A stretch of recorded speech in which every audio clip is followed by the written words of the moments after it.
Prepare-se. Revelação 9 é o capítulo mais assustador da Bíblia. Esteja conosco até o final, pois você precisa saber tudo o que ele diz. O Antigo Testamento contém 15 livros de profecia, mas o Novo Testamento tem apenas um, Apocalipse. João, um apóstolo de Jesus, o escreveu enquanto estava em Éfeso. Ele e Maria, a mãe de Jesus, mudaram-se para lá. João cuidou dela, e viveram o resto de suas vidas lá, onde também foram enterrados. Apocalipse foi escrito perto do final do primeiro século. Durante esse período, o imperador Domiciano exigia que todos queimassem incenso para César uma vez por ano. No dia do Senhor, as pessoas tinham que ficar diante de um altar, levantar as mãos e declarar: "E César é Senhor." Para os primeiros grupos cristãos, isso foi um grande desafio, pois sua fé era evidente, e Jesus é o verdadeiro Senhor. Antes mesmo deste livro ser escrito, as pessoas já estavam morrendo por sua fé, e todo este livro é um guia para aqueles dispostos a morrer pelo que acreditam. Inicialmente, a palavra mártir significava apenas testemunha, mas logo ficou claro que ser uma verdadeira testemunha de Jesus poderia significar perder a vida. Por isso, o significado de mártir mudou para alguém que morre por sua fé em Jesus. João escreveu o livro do Apocalipse, mas é escrito de maneira diferente do Evangelho de João e de suas 3 cartas. Eis porque o livro do Apocalipse foi dado a João de uma maneira única. Deus Pai deu a Jesus, então Jesus deu a um anjo. Esse anjo então passou para João, que o escreveu para todas as igrejas. Nenhum outro livro na Bíblia surgiu de uma maneira tão complexa. João escreveu o que viu e ouviu, e às vezes o que ele viu era tão extraordinário que o anjo teve que lembrá-lo 11 vezes para escrever tudo. Durante suas visões, João foi levado ao céu, onde ouviu várias vozes e coros cantando, e ele tinha que garantir que escrevia todas essas coisas. O Apocalipse é um livro incrível com um assunto claro: o retorno de nosso Senhor Jesus Cristo à Terra. Este evento é previsto 318 vezes na Bíblia, tornando a previsão mais frequentemente mencionada. O livro do Apocalipse cobre os eventos que ocorrem antes, durante e após o retorno do Senhor Jesus. É aqui que vemos as trombetas. O Apocalipse está cheio de imagens e figuras. Ele usa muitos símbolos para nos ajudar a entender coisas que, de outra forma, seriam muito complexas. É importante saber que esses símbolos estão lá para tornar as coisas mais claras, não mais confusas. No entanto, algumas pessoas acham os símbolos em Apocalipse muito complicados e escolhem ignorar ou negligenciar a mensagem, mas isso não está certo. Podemos agrupar esses símbolos em 4 tipos principais. Primeiro, alguns símbolos são fáceis de entender. O dragão ou serpente representa o diabo. O lago de fogo significa inferno. O grande trono branco é onde o Senhor julga. Segundo, alguns símbolos são explicados no próprio texto. As estrelas são anjos. Os candelabros representam igrejas. Os selos, trombetas e taças representam desastres. O incenso é como orações subindo para o céu. Os 10 chifres simbolizam reis. Terceiro, outros símbolos também são encontrados em outras partes da Bíblia. No Antigo Testamento você encontrará a árvore da vida, o arco-íris, a estrela da manhã, a vara de ferro, cavaleiros e governos opressivos mostrados como feras selvagens. Podemos geralmente assumir que esses símbolos significam o mesmo que sempre significaram. Por fim, alguns símbolos não são claros. Pegue a pedra branca, por exemplo. Os estudiosos têm muitas ideias diferentes sobre o que significa. Pode ser um sinal de ser inocente, uma marca de aprovação ou um símbolo de grandeza. Talvez só conheceremos seu verdadeiro significado quando recebermos uma. Os números frequentemente servem como símbolos no livro do Apocalipse. O número 7 aparece frequentemente. Pense em estrelas, candelabros, lâmpadas, selos, trombetas e taças. Especificamente, As 7 trombetas são mencionadas em Apocalipse 8, 6, 9, 19 e 11, 15 e 19. Essas 7 trombetas vêm do julgamento do 7º selo. Isso significa que quando o 7º selo é aberto, ele convoca anjos que tocarão essas trombetas. Apocalipse 8, 1, 5. Os eventos que essas 7 trombetas anunciam ocorrerão durante o período de tribulação nos tempos finais. A primeira trombeta. Quando o primeiro anjo toca sua trombeta, a terra é atingida por granizo e fogo misturados com sangue. Apocalipse 8, 7.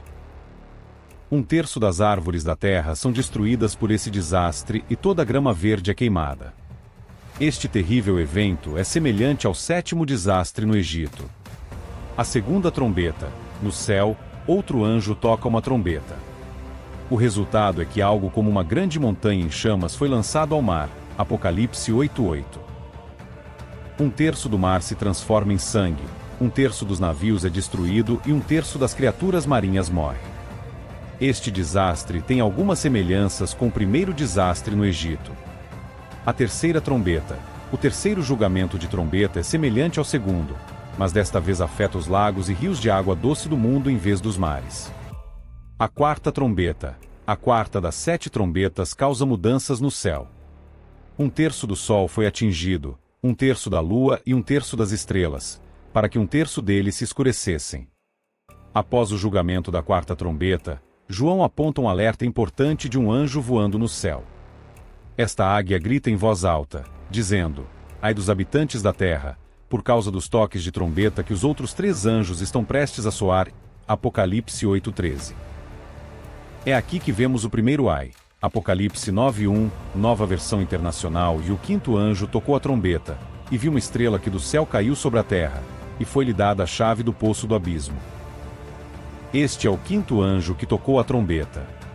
Antes disso, houve 7 selos e depois vieram 7 trombetas. Esses eventos são agrupados, embora não necessariamente aconteçam logo após o outro. Os primeiros 4 selos e as primeiras 4 trombetas lidaram com coisas terríveis acontecendo na terra. Os primeiros 4 selos envolveram os 4 cavaleiros, que trouxeram ditadura, guerra, fome e morte. As primeiras 4 trombetas causaram danos a plantas, oceanos, rios e ao céu. Os 3 últimos selos foram sobre coisas acontecendo no céu, os gritos de pessoas que morreram por suas crenças, eventos estranhos no céu e uma introdução às 7 trombetas. As últimas 3 trombetas descreverão horrores relacionados a demônios.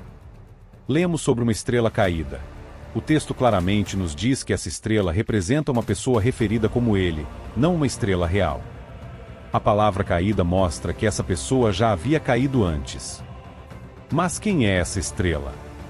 Algumas pessoas pensam que poderia ser Nero, um anjo caído, um espírito maligno, Satanás, a palavra de Deus, um bom anjo ou até mesmo Jesus. Nesta história, a estrela é melhor entendida como um anjo.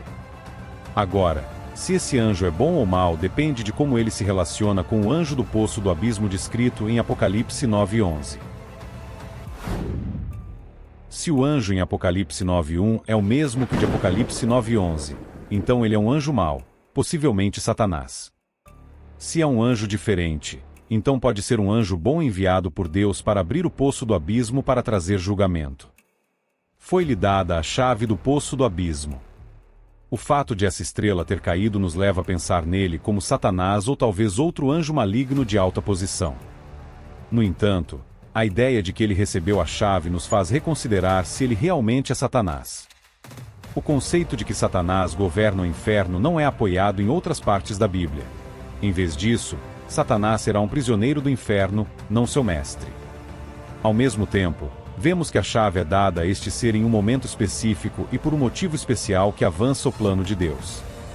Se este anjo é mau ou bom, ele faz parte do plano de Deus, mesmo que não queira.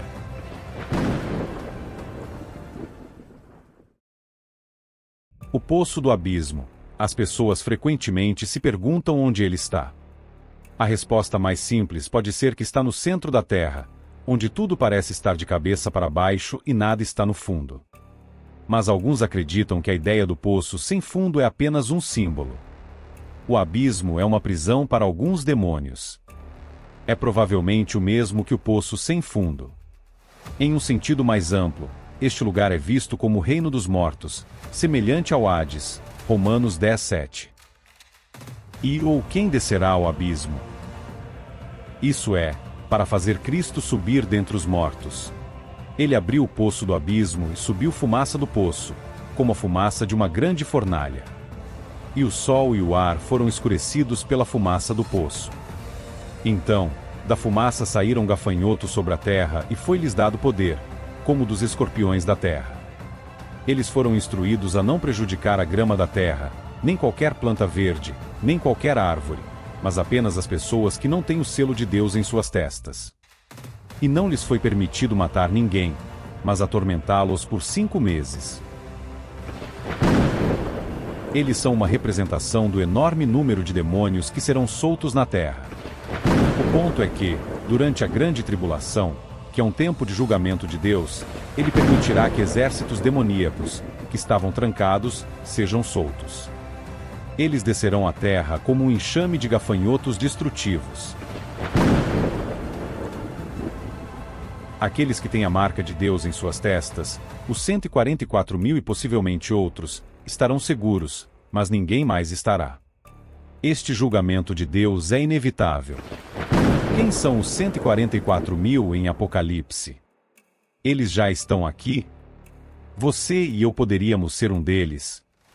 O livro do Apocalipse faz 3 referências a um grupo de pessoas, numerando 144.000.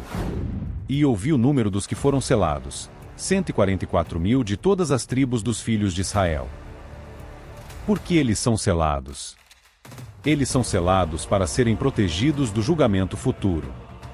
Neste ensino sobre o futuro, Jesus descreveu esse tempo como um período de grande tribulação, como nunca houve desde o princípio do mundo até agora, nem jamais haverá.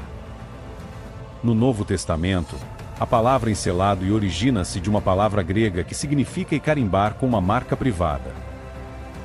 Deus tem um plano específico e um tempo para tudo, e seu objetivo é levar as pessoas ao arrependimento, como está escrito em Apocalipse 9:20-21.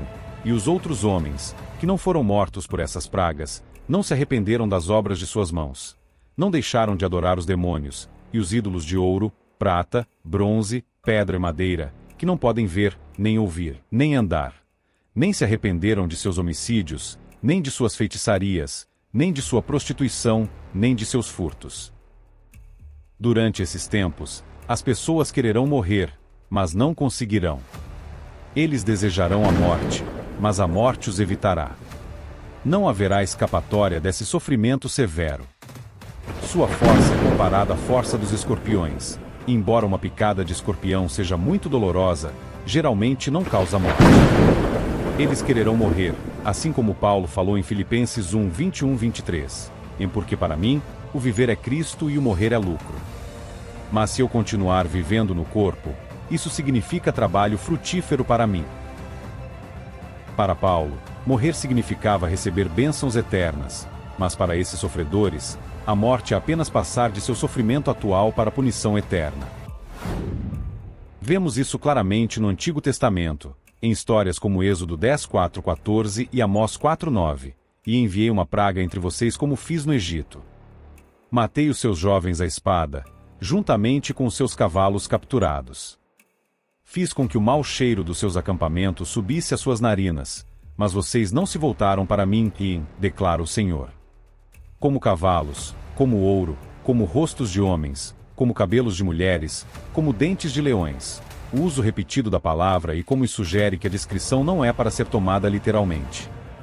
O efeito geral dessa imagem é um de crueldade estranha e assustadora.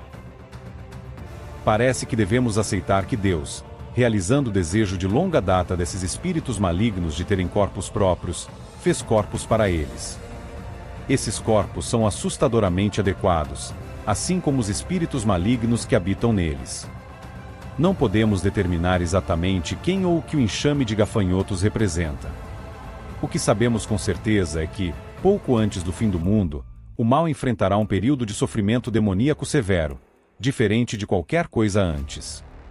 Os detalhes de como isso acontecerá permanecerão desconhecidos até que a história os revele. Apolion e Abaddon têm o mesmo pensamento de destruição ou tormento. Abaddon é um demônio que trabalha sob Satanás e está encarregado de um abismo cheio de gafanhotos que aparecerão no palco nos últimos dias. Como o Antigo Testamento e o Novo Testamento foram escritos em línguas separadas, a palavra para destruidor em grego será diferente da palavra em hebraico. Isso é algo que precisamos ter em mente o tempo todo. Embora só vejamos a instância na segunda metade da Bíblia, em Apocalipse 9:11, e eles tinham sobre eles, como seu rei, o anjo do abismo. Em hebraico, seu nome é Abaddon, e em grego, Apolion. Isso mostra que o campo do inimigo é organizado com o título de rei. No livro de Daniel, encontramos o príncipe da Pérsia, que também é um demônio de alta posição. Os termos rei e príncipe mostram conexões com o reino. Isso claramente mostra um reino com forças que se opõem a nós. Este evento marca o começo do fim, durante o qual Satanás e os exércitos sob seu controle serão soltos. Ele será permitido a levar aqueles que rejeitam Cristo como rei durante a purificação de toda a terra para abrir caminho para um novo céu e uma nova terra. O nome Abaddon aparece em algumas versões do Antigo Testamento, como a versão padrão americana e a Bíblia Nova Versão Internacional. Na versão Rei James e na tradução da Nova Vida, ele aparece como destruição. João está fazendo uma declaração espiritual e política usada no livro do Apocalipse ao se referir tanto a Abaddon, hebraico, quanto a Apolion, grego, juntos. Os selos, trombetas e taças dos tempos finais compõem o grande dia da ira de Deus e servem para julgar o reino de iniquidade do Anticristo. Abaddon e Apolion do Apocalipse é um demônio real que um dia imporá dor real a pessoas reais durante o julgamento real de Deus. Abaddon era um lugar dos mortos no Antigo Testamento, Jó 31:12, que é regularmente ligado à morte e ao reino dos mortos. É ligado ao poço nos manuscritos do Mar Morto. É, portanto, equivalente a Hades, o reino dos mortos personificado, sobre o qual Deus e Cristo têm controle último. Aqui, o controle é temporariamente atribuído a um anjo mau que parece ter sido preso com os outros.